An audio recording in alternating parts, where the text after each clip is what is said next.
Bueno, yo quisiera hacer comentarios muy breves porque yo soy de esos economistas que somos generalistas, que le entramos a muchos temas y no soy especialista en el tema de Afores y seguramente se van a beneficiar de hablar con gente que sí verdaderamente es especialista en esto. Pero quizás tendríamos que empezar por pensar por qué ahorramos y por qué algunos ahorramos, algunos tomamos crédito. Si yo ahorro, lo que estoy haciendo es posponer consumo, ¿no? Lo que estoy haciendo es, pues hoy no consumo, lo voy a consumir después, ¿no? Si tomo un crédito, si me endeudo, pues lo que estoy haciendo es traer recursos del futuro para ahorita, ¿no? Y en ese sentido, pues cuando eres joven, pues ves lejos el momento en que pues vas a estar viejo y no vas a poder trabajar y no vas a entender tan bien el mundo que te rodea, probablemente vas a estar enfermo por alguna situación de la vejez, ¿no? Porque en la vejez pues nos pegan las enfermedades y eso de chavo no lo ves, o sea, realmente pues no nos preocupa, ¿no? Las tasas de ahorro para el retiro en México son realmente bajas, sobre todo de ahorro financiero, ¿no? Porque poca gente le aporta adicionalmente a su Afore, poca gente tiene un Afore también, ¿no? Aunque todos tenemos una cuenta de Afore, la mayoría tenemos una cuenta de Afore, no todos estamos en el sector formal de la economía aportando al Afore todo el tiempo. 2/3 de la gente que trabaja está en el sector informal y entonces en la mayor parte de su vida laboral no le va a aportar a la cuenta de Afore. Y entonces, pues, eso implica que cuando seamos viejos vamos a ser pobres y si somos viejos y pobres, pues es una combinación mala, es una combinación tóxica, es muy complicado, ¿no? No lo hemos visto porque nuestros papás, nuestros abuelos venían de un sistema de pensiones un poquito distinto, ¿no? Parecía más generoso, ¿no? Yo no estoy tan seguro que así lo fuera. En realidad lo que era generoso era la demografía, ¿no? Había más jóvenes que viejos y entonces era un sistema en donde la pensión de los viejos se mantenía con las contribuciones de los jóvenes y entonces siempre que hubiera ese equilibrio demográfico, pues estábamos bien. Lo que pasa es que México, pues también cambió su estructura demográfica, ¿no? De repente teníamos una pirámide poblacional ancha abajo con muchos jóvenes y chiquita arriba, y de repente pues esa composición cambió y con lo que aportaban los jóvenes no alcanzaba para la pensión de los viejos. Y entonces pues por ahí del 97 empezó todo el tema en la administración del presidente Zedillo de individualizar las cuentas, ¿no? Que cada quien ahorrara para su propio retiro. El tema es que como nuestros papás se han seguido jubilando en el sistema viejo, pues les tocan pensiones razonables, ¿no? 60 y tantos% del último salario cotizado, ¿no? Eso también es un tema, el salario con el que cotizamos al IMSS está topado, no es el salario efectivo que te dan, sino pues está topado en cierta cantidad. Y pues bueno, pues nuestros papás no lo han visto, se llevaban pensiones, a lo mejor alguien que cotizó con un salario bajo se lleva una pensión de 6, 7 mil pesos, alguien que cotizó en el tope se lleva una pensión cercana a los 20 mil pesos. Eh, pero ya ahorita ya se está empezando a jubilar gente que solamente aportó en la FORE y solamente aportó en el sistema individual. Y a esa gente le tocan pensiones mucho más chiquitas, ¿no? Mucho más chiquitas. Y eso pues es una crisis especialmente para las familias. Ahora, lo padre de un país como México es que la familia es una cosa increíble, ¿no? La familia siempre se hace cargo de todo lo que no se puede hacer cargo el Estado, de todo lo que no se pueden hacer cargo las empresas, aunque también la familia mexicana está cambiando. O sea, también estas familias gigantescas con muchos miembros, donde todos trabajaban al unísono, pues también ya es distinta, ya hay gente afuera de la ciudad donde nacieron todos o de la población donde nacieron todos, hay gente fuera del país. Esa familia se está deconstruyendo, ¿no? Se está desarmando. Y eso también va a tener implicaciones para el retiro, ¿no? Eh, el Estado pensó, el Estado mexicano pensó en las Afores a final del siglo pasado también como una manera para que más mexicanos invirtiéramos en bolsa, que pudiéramos invertir en las empresas importantes del país, ¿no?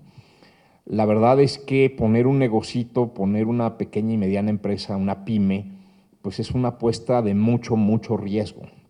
Eh, Tenemos esta ilusión de yo controlo el negocio, yo soy el dueño de mi mercería o mi taquería o lo que sea, pero la productividad en ese tipo de negocios es bien, bien bajita. La tecnología, pues es una tecnología del siglo XIX en el mejor de los casos. Son negocios que normalmente truenan a los 2, 3 años de haber abierto. Son opciones de subsistencia para las familias mientras se encuentran un empleo formal. Haría mucho más sentido invertir en una empresa grande, consolidada, y pues ahí tu ahorro va creciendo, ¿no? El problema es que los mexicanos no lo vemos, creemos que eso es demasiado riesgo, ¿no? Y como en el mercado de valores en el pasado ocurrieron cosas feas en 87 y en 94, y pues la gente se queda ciscada, ¿no? Y quiere seguir teniendo esta ilusión de control, de yo soy el dueño de mi negocio.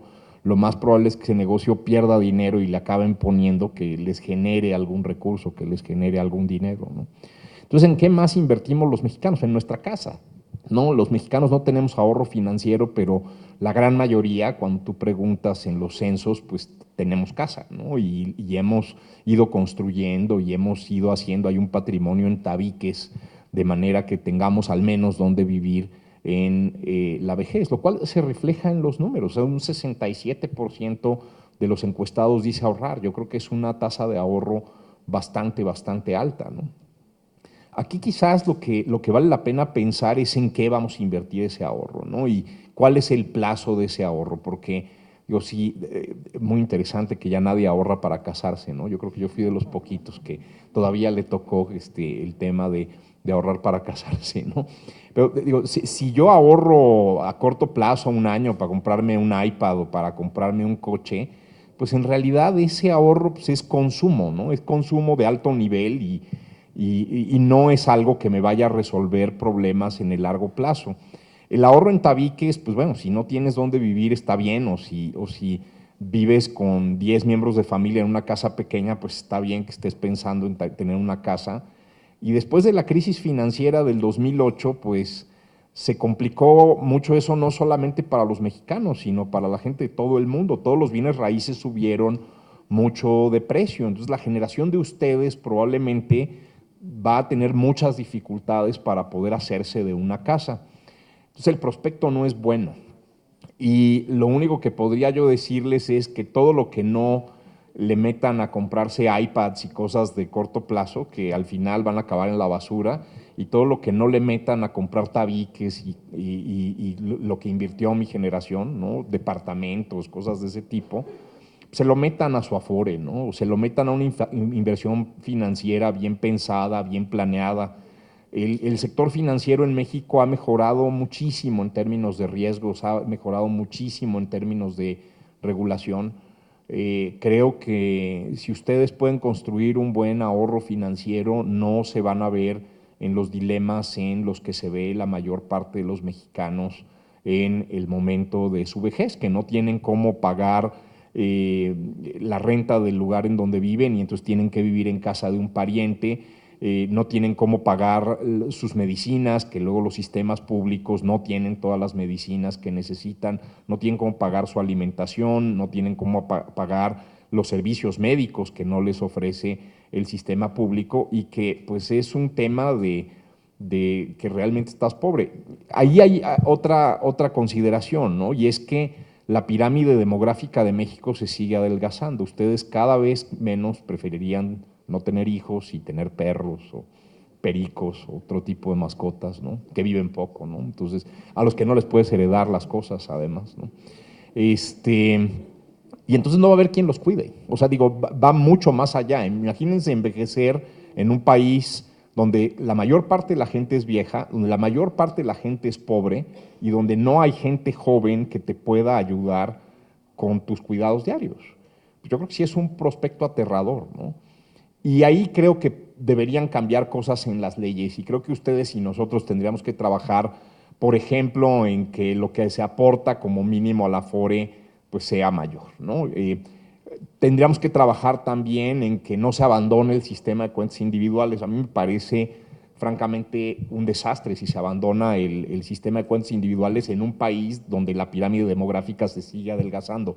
¿Por qué? Porque eventualmente el Estado no va a tener dinero para pagar las pensiones. Quizás tendríamos que pensar en un esquema donde todos le aportáramos un poquito más al IMSS, ¿no? El IMSS es donde están colgadas la mayor parte de las pensiones. Si ustedes ven ahí la encuesta, alrededor de la mitad de las pensiones están ahí colgadas. En este momento, por ejemplo, en mi casa, yo soy el único que su empresa está contribuyendo al IMSS y de ahí puede estar colgada mi esposa, mis papás, mis suegros, mis hijos. Son 8 personas que pueden estar colgadas de un solo cuota aportante, ¿no? Quizás deberíamos ser 2 personas en cada familia, quizás deberíamos ser un hombre y una mujer y de esa manera pues podríamos cambiar el balance de género. La mayor parte de las mujeres no participan en el mercado formal de trabajo y no participan por varias razones, probablemente por un tema de discriminación de precios y de salarios y de tiempos, ¿no? Muchas mujeres no se pueden encargar de un trabajo de 10 horas o de 12 horas al día y a la vez tener que hacerse las responsabilidades de la casa. Los hombres en general en México les hemos dejado las responsabilidades de todo lo que se hace en el hogar a las mujeres en México y probablemente eso tendría que cambiar. Quizás tendríamos que cambiar cosas como este panel donde pues solamente estamos hombres pues debería haber más mujeres. Pero pues en el mercado laboral lo que acaba pasando es que las mujeres no participan en el sector formal y eso las pone en una situación de vulnerabilidad mucho mayor a la hora de la vejez, ¿no? Que dependen de sus familiares, ¿no? En fin, yo creo que todos estos son temas importantes para la reflexión. Si hoy están ustedes invirtiendo en su educación, lo están haciendo bien, porque pues parte de su ahorro personal y de su familia está yendo a algo que va a mejorar su productividad en una institución educativa de excelencia como es VM. Entonces eso es una inversión importante. Eh, Invertir en dónde vas a vivir, pues también es importante, pero también piensen en el ahorro financiero que van a tener que hacer para poder vivir. Si pusieron un pequeño negocio, ese negocio seguramente va a quebrar. La estadística lo que dice es, en 2, 3 años, ese negocio va a tronar. Muy poquitos son los que sobreviven. Si compraron una casa, no la van a poder hacer líquida, no van a poder vender los tabiques, no van a poder rentar tan fácilmente para mantenerse, ¿no? Entonces construyan ese ahorro financiero. Creo que es de lo más importante que pueden hacer en su vida. Muchas gracias.